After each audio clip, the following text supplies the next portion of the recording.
My name is Monica Guy. I'm with Remax Real Estate Associates, and thank you for joining in on Don't You Make Me Drop a House on You. Today I am going to be talking to buyers, and we're going to go over, now that you've found the one, what's next? So basically what happens is you write an offer, the seller has accepted it, and you start getting ideas from Pinterest, or you start looking at home decor boards or anything like that, and you want to start shopping. But there are certain steps that you need to be aware of. Number one, the first step is celebrate, because your offer just got accepted. You're going to want to celebrate. I like to celebrate too, and if you're anything like me, you've already got beer in the fridge cooling, because there's always a reason to celebrate.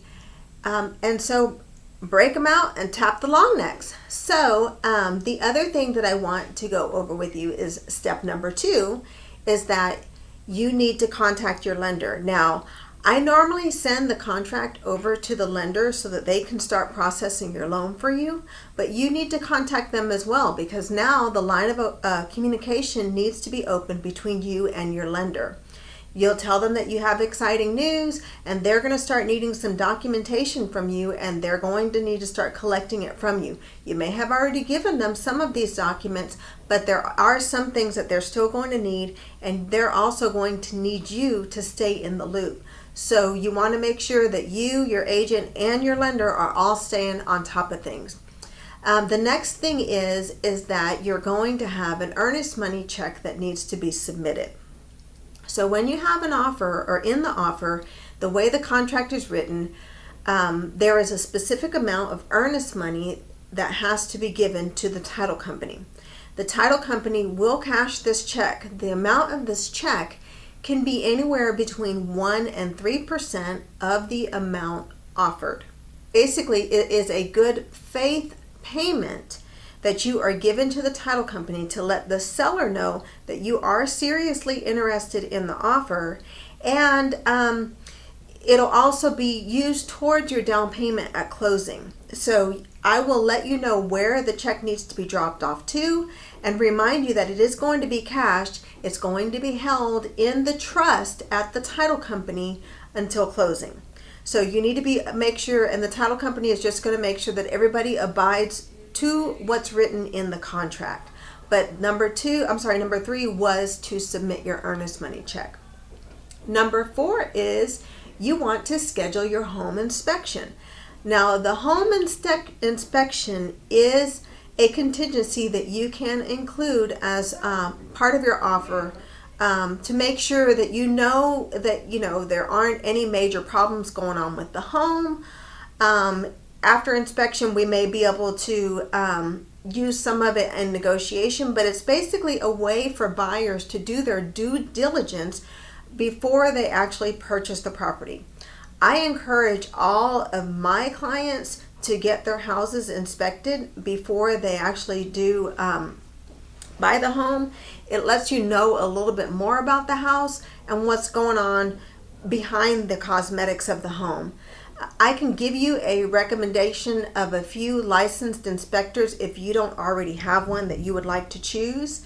And you want to research, the inspectors. You want to research who you're going to be working with, so that you make sure that you pick one that you feel most comfortable with.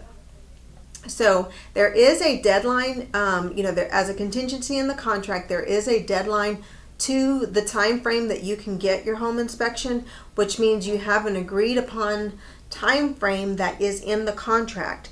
And we try and get that inspection done and any negotiations done within that time frame.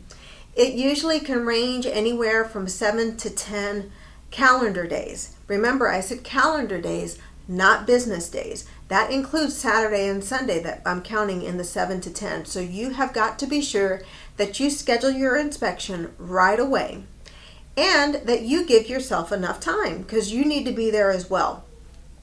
So that is pretty much it. That is the 4 steps that you need to know when you have an accepted offer. There is still more to it. There's a whole lot more that's going to happen.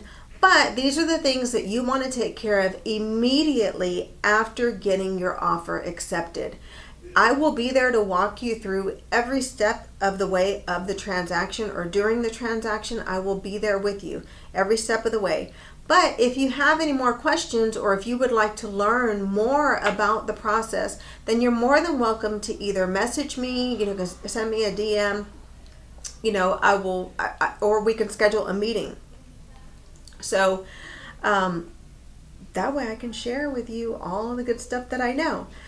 But I wanted to say, that we could even schedule a meeting over coffee. Some people like coffee. I love coffee. We could even do that. It doesn't have to be as formal a place here in the office. So that is pretty much it. That is today's buyer episode of what to expect once you have an accepted offer. Thank you so much for tuning in to today's episode of Don't Make Me Drop a House on You, because if you're not watching these videos, then I'm going to have to drop a house on you.